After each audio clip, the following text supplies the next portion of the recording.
All right, let's get right into it. When you first look at the text we're covering today, it seems like one of those parts of history you kind of just skim through, right? A long, super dense list of names and genealogies. But what if it's not just a list? What if it's actually a blueprint? The story of a civilization's entire reboot, a nation literally rising from the ashes, all hidden in the details of who showed up to rebuild. So, the story starts at absolute rock bottom. A nation had been completely shattered, its capital city was in ruins, and its people exiled. Now, this isn't just some historical note. This is the catastrophe that sets the stage for everything that comes next. The community, for all intents and purposes, was gone. And that is what this is all about. We're going to bridge that gap from total ruin to restoration. We're not focusing on the fall, but on the incredible, organized, and totally intentional effort to come back. We're going to decode this list of names to see exactly how you rebuild a society from scratch. So, we've got 5 stops on our journey. We'll kick things off with the master plan. Then, we'll meet the first families who laid the groundwork. From there, we're going to step inside the temple, the very heart of the community, meet its guardians, and finally, see how they reconnected to their royal past. Okay, so here's the thing you've got to understand. These genealogies are not just some sentimental record of ancestors. No way. Think of them as an organizational chart. They answer the most critical questions for anyone trying to restart a nation. Who's here? What's your job? And where do you fit in the grand plan? So, how does this blueprint actually start to take shape? Well, first things first, you need people. The very first wave of people who came back formed the demographic core of the New Jerusalem. These were the pioneers, the families who laid the physical and the social foundation of the entire city. And this is where the details get really fascinating. As you can see, the record doesn't just say, a bunch of people came back. It gives us hard numbers. 690 men from the tribe of Judah, and an even bigger group, 956 from Benjamin.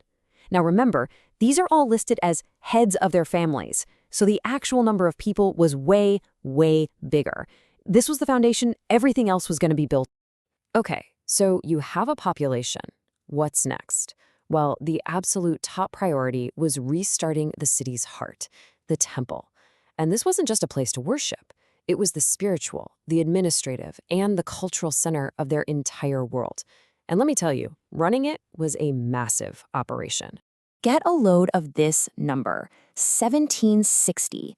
That's how many priests were on staff, and they're described as able men responsible for ministering in the house of God. Just think about that for a second. That's the size of a modern corporation, all dedicated to making this one central institution run. It just shows you how vital it was to their whole identity. But the priests, they didn't work alone. They were supported by the Levites. So if the priests were kind of like the senior executives, the C-suite, then the Levites were the entire specialized workforce that made the whole organization tick. They handled all the complex logistics of the temple. And their jobs were incredibly specific. I mean, we're talking about meticulous inventory control, counting every single service article. We're talking about managing priceless furnishings, handling all the essential supplies, the flour, the wine, the oil. You even had specialists like chemists mixing sacred spices and bakers who are responsible for not just the offering bread, but also for preparing special bread for every single Sabbath.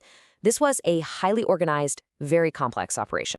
And check this out, because it tells you everything about their priorities. The musicians, the ones who led the worship, they had a special status. Their work was so essential that they were totally exempt from all other duties. And why? Because their job was 24/7. Continuous worship was a core function of the New Jerusalem. Now, any functioning city needs security, of course. But the gatekeepers here were so much more than just guards. These guys were officials in a position of immense trust. They were responsible for the security, the access, and the integrity of the most sacred parts of the city. 212 men were chosen for this role, and they weren't just random hires.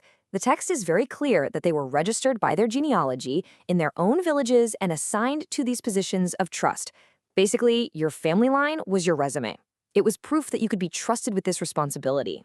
And their duties followed this really precise daily rhythm. They stood watch all night long. They were responsible for the temple's storage rooms and all its treasuries. Crucially, they held the key. It was their job and their job alone to open up the gates every single morning. They literally held the keys to the kingdom.